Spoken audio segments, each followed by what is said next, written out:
This is the first hearing for the House Select Committee investigating that attack and insurrection.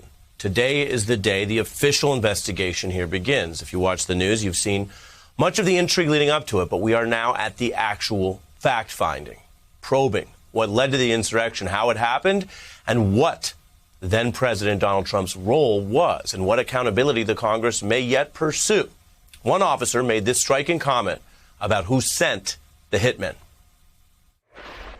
If a hitman is hired and he kills somebody, the hitman goes to jail. But not only does the hitman go to jail, but the person who hired them does. There was an attack carried out on January 6th, and a hitman sent them. I want you to get to the bottom of that. A hitman sent them. That's a legal statement there. It's also very straightforward, and it goes to the fact that in our system of laws, there is accountability above and beyond just the individual people who may carry out an act or beat someone or pull a trigger. There's who sent them. And that's part of what the committee is investigating, even though the broad outlines are known because that mob was summoned directly by Donald Trump.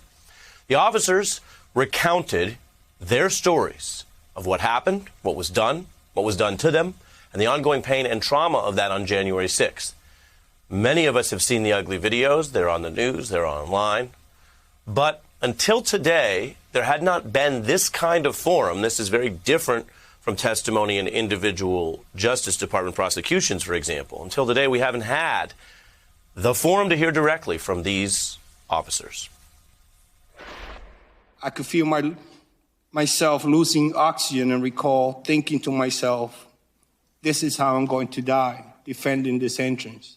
I was grabbed, beaten, tased, all while being called a traitor to my country. I was at risk of being stripped of and killed with my own firearm as I heard chants of kill him with his own gun. I could still hear those words in my head today. But I ended up on my hands and knees and blind.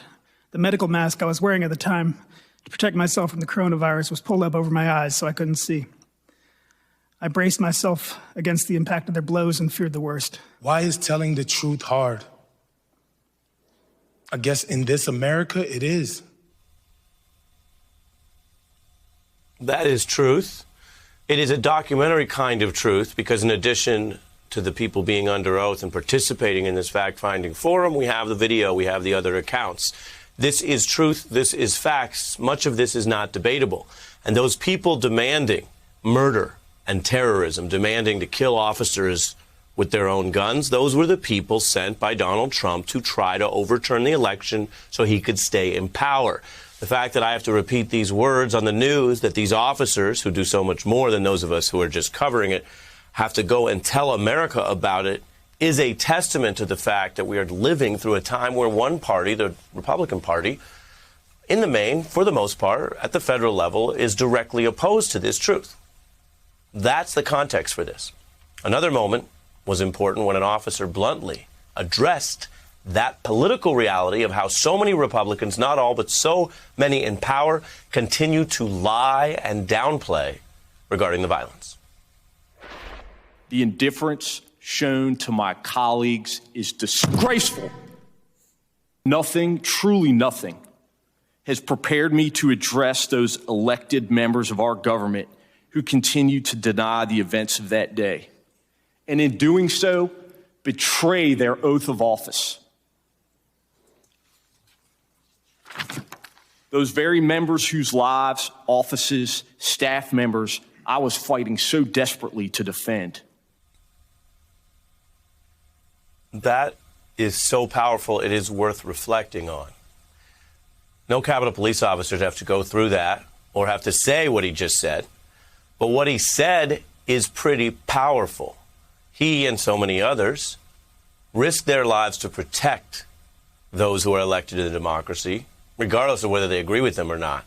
But it is actually a somewhat rare development in modern times that so many of the members of Congress and the Republican Party who take that protection for granted are out here lying about and undermining the work of those officers.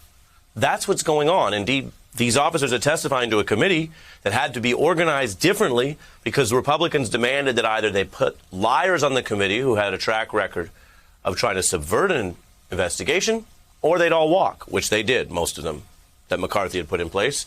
As we've reported, 2 other Republicans remain on the committee because the Speaker wanted to keep it bipartisan. So it is as clear as it is disgusting, much of the themes that we heard today. The themes of accountability also hang over this. What will this investigation do about the people pushing the lies, about the people lying about a stolen, fraudulent election?